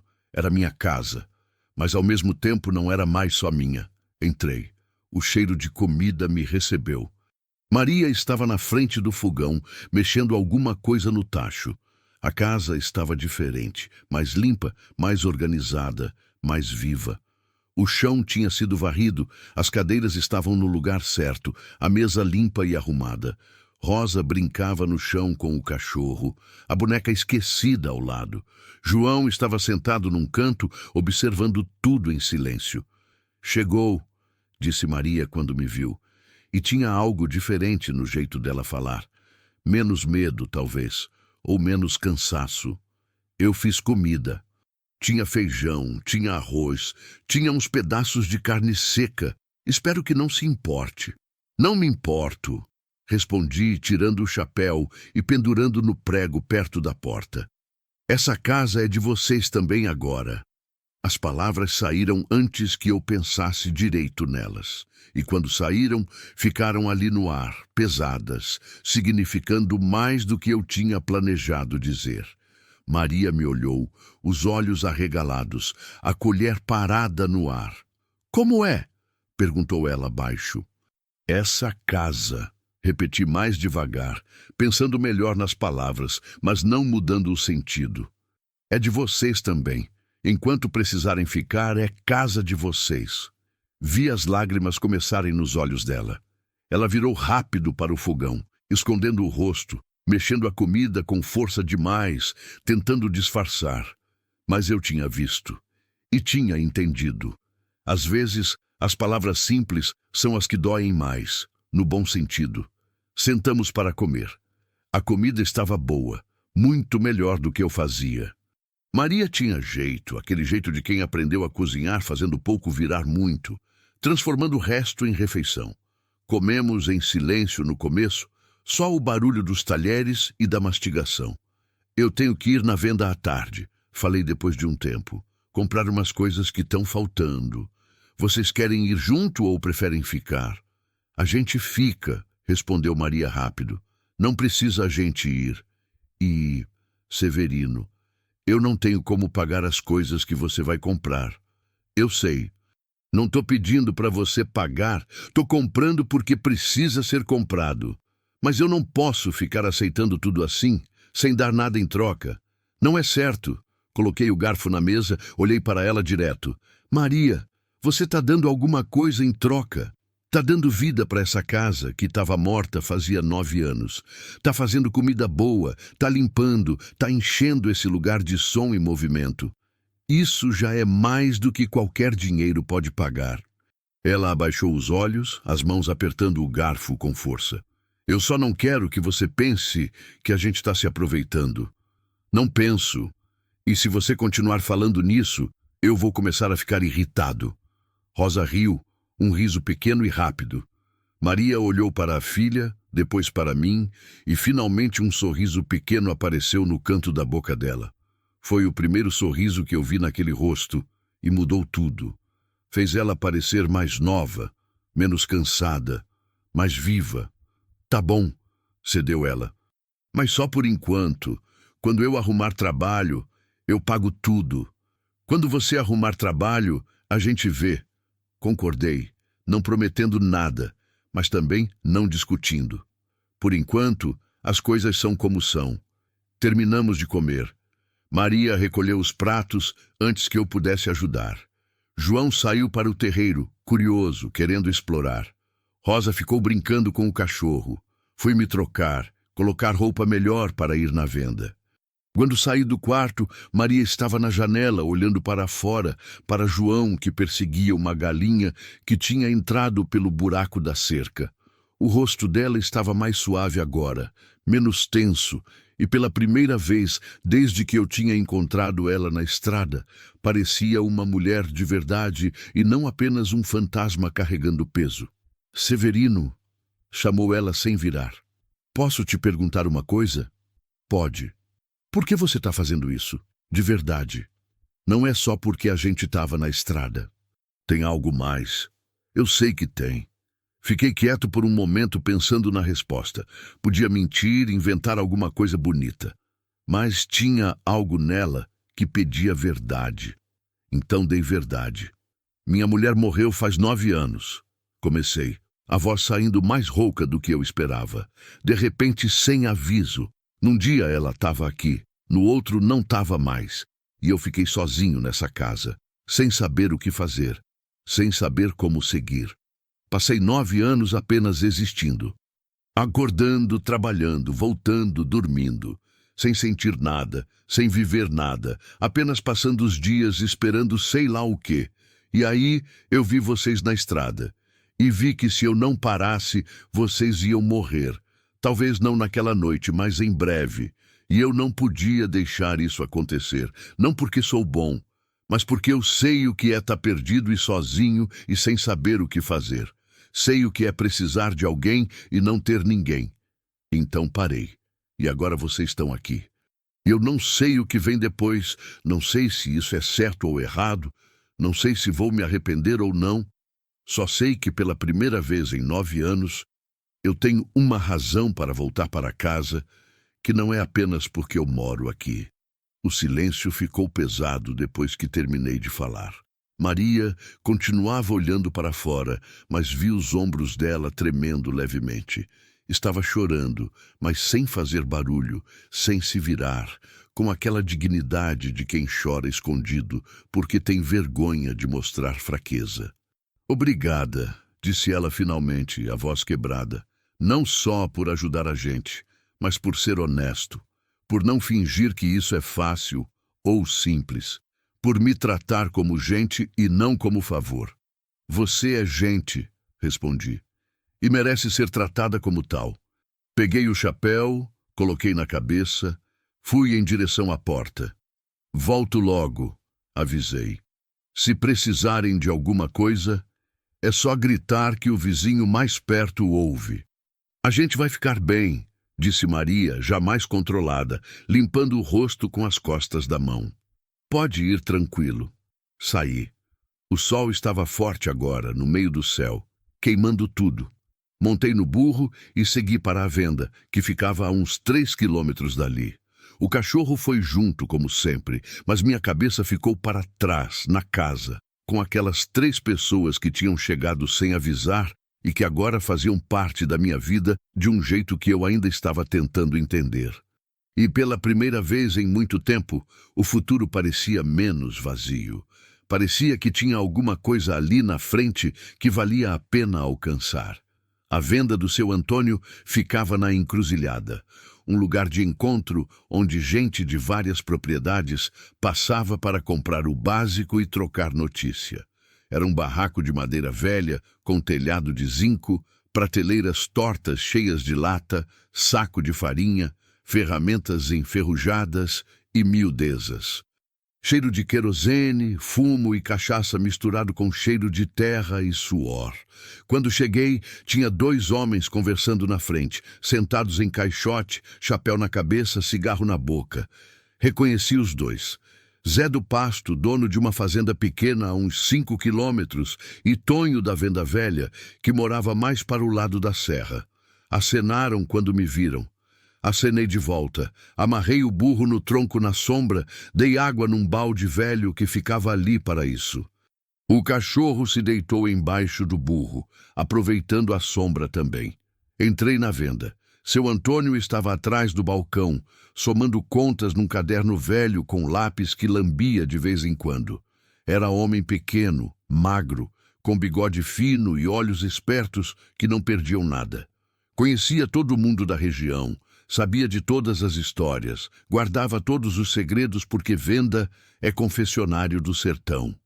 "E aí, Severino?" cumprimentou, levantando os olhos do caderno. "Faz tempo que não aparece por aqui. Precisava de umas coisas", respondi, tirando o chapéu. "Que coisas?" "Pão, leite, açúcar, café bom, arroz, feijão, carne quando tiver, sabonete. Coisa de criança se você tiver." Seu Antônio parou com o lápis no ar, me olhando com aquela curiosidade que vem quando a pessoa percebe que algo mudou. "Coisa de criança?" repetiu. "Você arranjou o filho que eu não soube?" "Não", respondi direto, "mas tenho gente morando comigo agora. Uma mulher e 2 crianças. Precisam de coisa." O silêncio que se seguiu foi daqueles pesados. Seu Antônio me olhava como se estivesse tentando ler nas entrelinhas do que eu não tinha dito. Na porta, os 2 homens tinham parado de conversar e estavam prestando atenção. "Uma mulher", disse seu Antônio devagar, "e 2 crianças, morando com você." "Isso mesmo. E de onde essa gente veio?" "Da estrada. Estavam andando sem rumo, sem casa, sem comida." Ofereci abrigo. Zé do Pasto entrou na venda nesse momento, se aproximando do balcão, interessado demais na conversa. "Você pegou gente da estrada para morar com você?" perguntou ele sem cerimônia. "Conhece eles?" "Não conhecia. Agora conheço." "E não tem medo?" insistiu Zé. "Gente estranha entrando na sua casa, dormindo na sua cama? E se for gente ruim? E se vier roubar você?" Senti a irritação subir, mas segurei. "Não é gente ruim", respondi, mantendo a voz calma, mas firme. "É uma viúva com 2 filhos pequenos que não tinha para onde ir. E mesmo que fosse gente ruim, o que eu ia fazer? Deixar criança morrer na estrada porque tenho medo de ser roubado?" "Não é isso." Zé recuou um pouco. "É que... Bom, você mora sozinho faz tanto tempo, e agora de repente tem mulher na sua casa. O povo vai falar." "Deixa o povo falar", cortei. "Quem tem que dormir com a consciência tranquila sou eu, não o povo." Tonho entrou também, se juntando ao grupo. "Eu não estou duvidando da sua boa vontade, Severino", disse ele, mais diplomático. "Mas Zé tem razão. Você tem que tomar cuidado. Tem muita gente aproveitadora por aí. Mulher sozinha com filho pequeno, às vezes se encosta em homem bom só para tirar vantagem. Ela não está tirando vantagem de nada, respondi, a voz mais dura agora. Está apenas sobrevivendo. E se vocês tivessem visto o estado deles quando encontrei na estrada, não estariam aqui falando besteira. O clima ficou tenso. Seu Antônio pigarreou, tentando amenizar. Ninguém está falando besteira, Severino. O pessoal só está preocupado com você. Você é homem bom, todo mundo sabe. Mas às vezes a bondade da gente acaba sendo aproveitada por quem não presta. Ela presta, afirmei. E as crianças não têm culpa de nada, são apenas crianças, com fome, com medo, sem lugar para ir. Eu tinha o que eles precisavam. Dei. Simples assim. E por quanto tempo vão ficar? Perguntou Zé. O tempo que precisar. E você vai sustentar eles? Com que dinheiro? Com o meu. Problema meu. Mas e se ficarem para sempre? E se essa mulher se acomodar lá e não quiser sair mais? O que você vai fazer? A pergunta me acertou num ponto que eu não queria pensar ainda. Porque era verdade. Eu não tinha pensado direito no depois, não tinha feito plano, não tinha estabelecido prazo, não tinha colocado regra. Apenas tinha aberto a porta e deixado eles entrarem. Vou lidar com isso quando chegar a hora, respondi, mas a voz saiu menos firme. Por enquanto, eles ficam. E se alguém tiver problema com isso, não precisa visitar minha casa. Silêncio de novo. Os três homens se entreolharam. Seu Antônio voltou para trás do balcão, começou a separar as coisas que eu tinha pedido. Tá bom, Severino, disse ele encerrando o assunto. Você é homem grande, sabe o que faz. Só não deixe seu coração comandar sua cabeça demais. Já vi isso acontecer antes e nunca acaba bem. Anotado, respondi seco. Ele juntou tudo, colocou em 2 sacolas grandes. Fez as contas num papel separado, me mostrou. Era mais do que eu gastava normalmente num mês inteiro. Mas precisava ser feito. Paguei com o dinheiro que tinha guardado, o dinheiro que deveria durar até o fim do mês, mas que agora ia acabar em 2 semanas se eu não tomasse cuidado. Precisa de mais alguma coisa? Perguntou seu Antônio. Por enquanto não. Mas vou voltar em breve. Talvez semana que vem. Ele assentiu, anotou no caderno dele. Peguei as sacolas, pesadas, saí da venda. Os 3 homens ficaram me olhando, quietos agora, mas eu sentia os olhos deles nas minhas costas, julgando, questionando, duvidando. Amarrei as sacolas na sela do burro, montei, toquei para a frente. O cachorro levantou e me seguiu. Quando estava me afastando, ouvi a voz de Zé atrás de mim. Boa sorte, Severino. Você vai precisar. Não respondi. Apenas segui em frente, o burro andando devagar por causa do peso das sacolas, o sol queimando nas costas, a cabeça cheia demais de pensamentos. Eles tinham razão em algumas coisas. Eu não conhecia Maria. Não sabia se ela era quem dizia ser, se a história dela era verdade, se ela ia embora quando pudesse ou se ia ficar aproveitando da minha bondade. Não sabia nada sobre ela além do que tinha visto. Uma mulher desesperada, cansada, fugindo de alguma coisa ou de alguém. Mas eu tinha visto também o jeito que ela olhava para os filhos. Tinha visto o amor feroz naquele olhar, a disposição de morrer para proteger eles. E isso não se falsifica, isso não se inventa. Ou você tem, ou você não tem. E eu tinha visto João segurando a mão da irmã. Pequeno demais para aquela responsabilidade, mas carregando ela assim mesmo. Tinha visto Rosa com aquela boneca velha, os olhos assustados, a fome que ela tentava esconder para não preocupar a mãe. Isso também não se falsifica. Então, mesmo com todas as dúvidas, mesmo com todo o medo, mesmo sabendo que estava arriscando ser feito de bobo, eu continuei no caminho de volta para casa. Porque no final das contas, entre arriscar e ter certeza que crianças iam sofrer, eu preferia arriscar. Quando cheguei perto de casa, vi João no terreiro brincando com pedaços de madeira, construindo alguma coisa no chão. Ele me viu e veio correndo até a porteira. Abriu ela antes que eu precisasse descer. "Trouxe coisa da venda?" perguntou, curioso. "Trouxe. Ajuda a levar para dentro." Ele pegou uma das sacolas, pequeno demais para carregar direito, mas insistindo mesmo assim. Entramos juntos. Maria estava na cozinha, e o rosto dela se iluminou quando viu as sacolas. "Nossa", disse ela, olhando tudo que eu tinha trazido. "É muita coisa." "É o necessário", respondi, começando a tirar tudo da sacola. Pão fresco, leite, açúcar, café bom, sabonete que cheirava a flores e até umas balas que seu Antônio tinha jogado de brinde quando os outros não estavam olhando. Rosa apareceu, viu as balas, os olhos brilhando de um jeito que me apertou o peito. "Pode pegar", ofereci. "Mas só 2 agora. Depois do almoço, pode pegar mais." Ela pegou 2 com cuidado, como se fossem joias preciosas, deu uma para o irmão e colocou a outra na boca, fechando os olhos de prazer quando o doce tocou a língua. Maria me olhava com aquela expressão que eu já estava começando a reconhecer.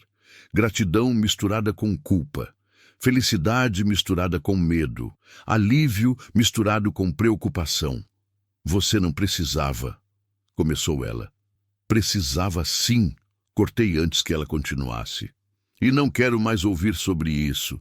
Tá cansativo." Ela riu. Foi um riso pequeno, mas era riso de verdade.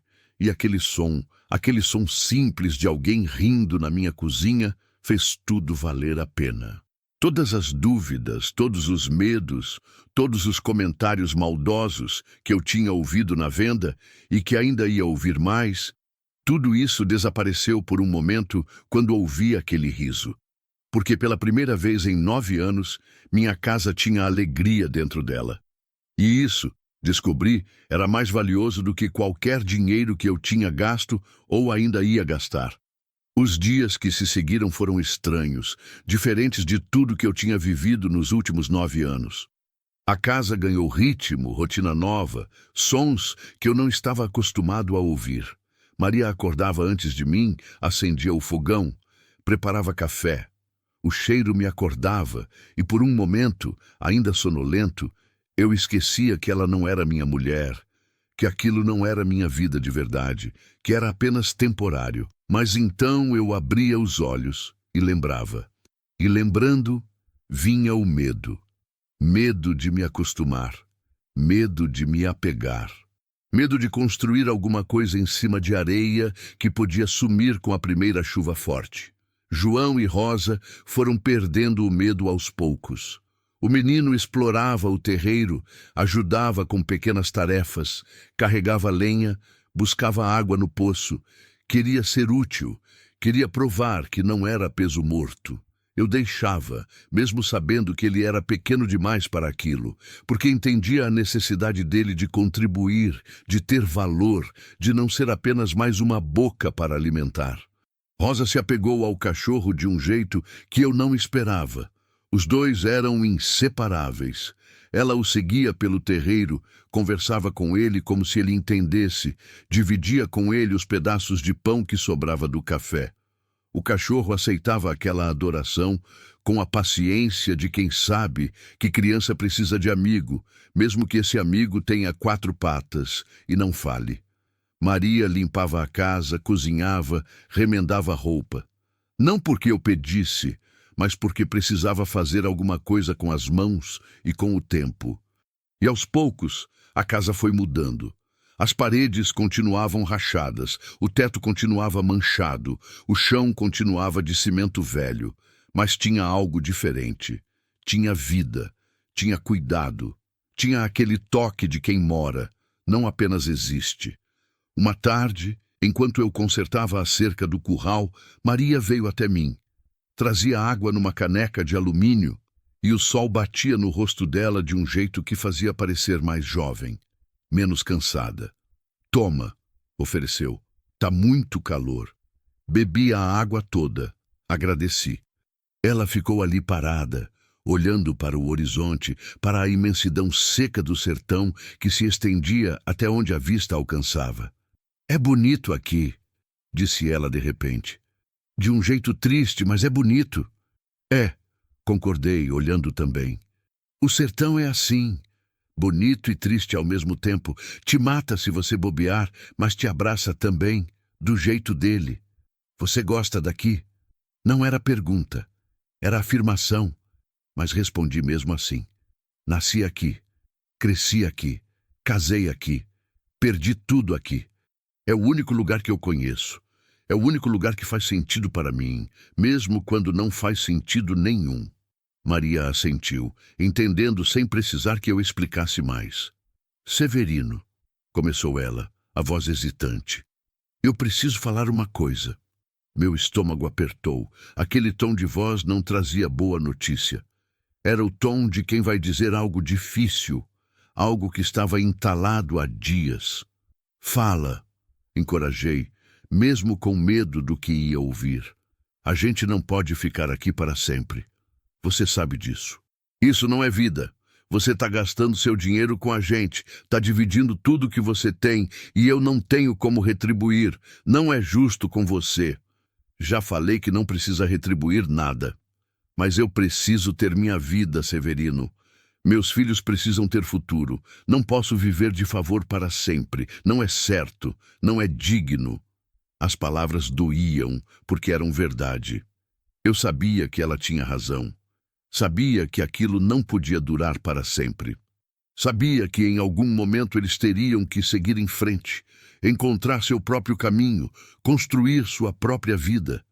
Mas saber não tornava mais fácil aceitar. O que você quer fazer? Perguntei, a voz saindo mais rouca do que eu queria. Quero trabalhar.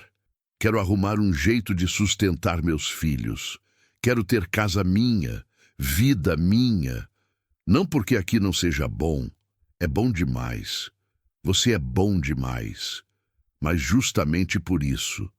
Porque se eu ficar muito tempo, eu não vou mais querer ir embora. Isso não seria justo nem com você nem comigo. Fiquei quieto, processando. Parte de mim queria gritar que não precisava ir embora, que podia ficar, que havia espaço, que havia comida, que havia lugar para eles ali.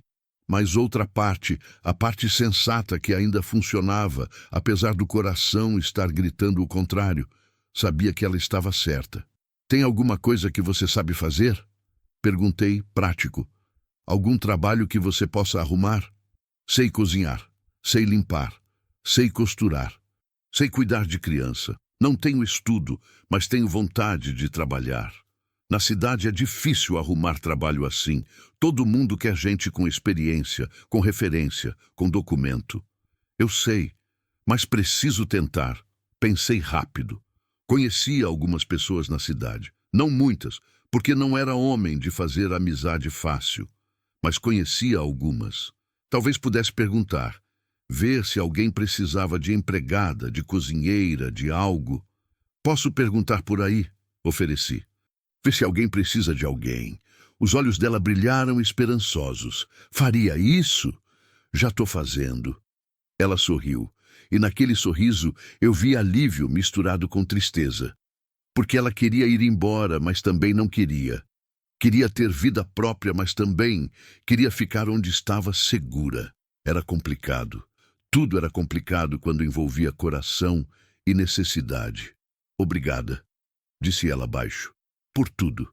Mesmo que a gente vá embora amanhã, eu nunca vou esquecer o que você fez. Não vão embora amanhã, respondi. E nem semana que vem.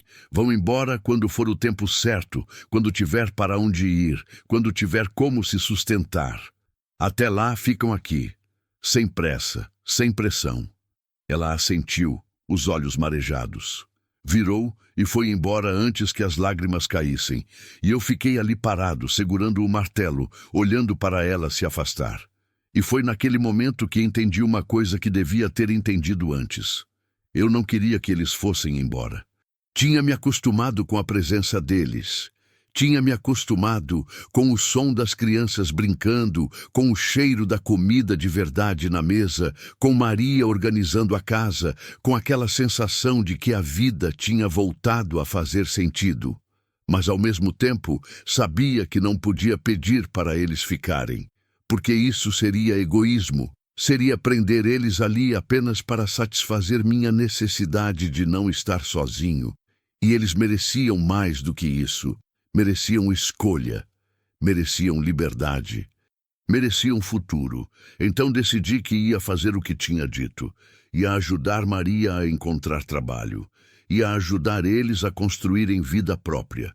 E quando fosse a hora de se despedir, eu ia despedir. Ia voltar para minha casa vazia, meu silêncio conhecido, minha solidão confortável. E ia sobreviver, como sempre sobrevivi. Porque era isso que homem do sertão fazia. Sobrevivia. Na semana seguinte, fui na cidade. Falei com Dona Marieta, viúva rica, que morava numa casa grande e sempre reclamava que não achava empregada boa. Falei da Maria, das habilidades dela, da necessidade dela. Dona Marieta ficou interessada, disse que podia dar uma chance, que se Maria fosse boa, podia até morar na casa com as crianças. Tinha quarto de empregada vazio. Voltei para casa com a notícia. Maria ficou feliz, agradeceu 1000 vezes, começou a fazer planos. Mas eu via nos olhos dela a mesma coisa que eu sentia, alegria misturada com tristeza, porque era o certo a fazer, mas não era o que o coração queria. Marcamos para dali a 3 dias. Dona Marieta queria conhecer Maria pessoalmente antes de decidir de vez. Aqueles 3 dias passaram rápido demais. Foram 3 dias de normalidade forçada, de todos nós fingindo que estava tudo bem, que era só mais um dia comum, que nada ia mudar. Mas tudo ia mudar. Na última noite, depois que as crianças dormiram, sentei com Maria na varanda. O céu estava limpo, cheio de estrelas, aquelas milhões de estrelas que só aparecem no sertão onde não tem luz artificial para atrapalhar. A lua era uma fatia fina, branca e fria no céu negro. Amanhã você vai para a cidade, comecei quebrando o silêncio. Ela confirmou, a voz baixa. Se não der certo, se Dona Marieta não te contratar, você volta. Aqui tem lugar sempre. Vai dar certo. Precisa dar certo. E se der certo, se ela te contratar, você ainda pode voltar para visitar com as crianças, quando quiser. Ela me olhou e, mesmo na pouca luz, eu via as lágrimas nos olhos dela. Severino, eu não sei como agradecer tudo que você fez. Você salvou nossas vidas. Se não fosse você, a gente estava morto na estrada. Você não devia nada para a gente, mas deu tudo mesmo assim. Não dei tudo, dei o que eu tinha, que não era muito. Era tudo. Para nós, era tudo. O silêncio voltou, pesado. Eu queria dizer tantas coisas. Queria dizer que tinha me acostumado com eles ali. Queria dizer que a casa ia ficar vazia de novo quando eles fossem embora. Queria dizer que pela primeira vez em 9 anos eu tinha sentido que ainda estava vivo, que ainda podia sentir, que ainda podia se importar. Mas não disse nada disso. Porque não era justo, porque ela precisava seguir em frente e minhas palavras só iam tornar tudo mais difícil. Você vai ficar bem, foi o que eu disse. Você é forte, é lutadora, vai dar conta de criar essas crianças, de construir vida nova, de ser feliz de novo. E você? Ela perguntou. Você vai ficar bem? Pensei na resposta. Podia mentir, dizer que sim, que ia ficar ótimo, que ia voltar para minha vida normal sem problema, mas já tinha mentido demais, para mim mesmo e para ela. Então dei a verdade. Não sei, mas vou tentar. É o que resta fazer. Ela segurou minha mão. Foi a primeira vez que ela tocou em mim de verdade, além de passar alguma coisa ou esbarrar sem querer. A mão dela era pequena, calejada, quente. Apertou a minha com força. Obrigada, disse ela mais uma vez. Por tudo. Por cada dia. Por cada refeição. Por cada bondade. Por me mostrar que ainda existe gente boa no mundo. Você também é gente boa, respondi. Não esquece disso. Ficamos ali sentados, de mãos dadas, olhando para o céu cheio de estrelas, sabendo que aquela era a última noite, que amanhã tudo ia mudar, que provavelmente nunca mais as coisas seriam como foram naquelas semanas. E quando o sono veio e cada um foi para seu lugar, eu deitei na rede e olhei para o teto rachado que conhecia de cor, e deixei as lágrimas virem. Choraram silenciosas, molhando o travesseiro velho, lavando aquele aperto no peito que não tinha nome, mas que eu sabia bem o que era. Era despedida, era luto, era aceitar que as coisas boas também passam, mesmo quando a gente não quer que passem. Era a vida continuando, como sempre continua, não importa o quanto doa. E lá fora, o sertão dormia seu sono eterno, indiferente à dor dos homens, apenas sendo o que sempre foi: imenso, seco, silencioso e cruel em sua beleza. Mas também descobri naquelas semanas o sertão podia ser generoso. Podia jogar na sua estrada 3 vidas perdidas. Podia te dar a chance de salvar alguém e, salvando, ser salvo também. E isso, no final das contas, era mais do que eu merecia. Era mais do que eu podia pedir. Era, simplesmente, a graça.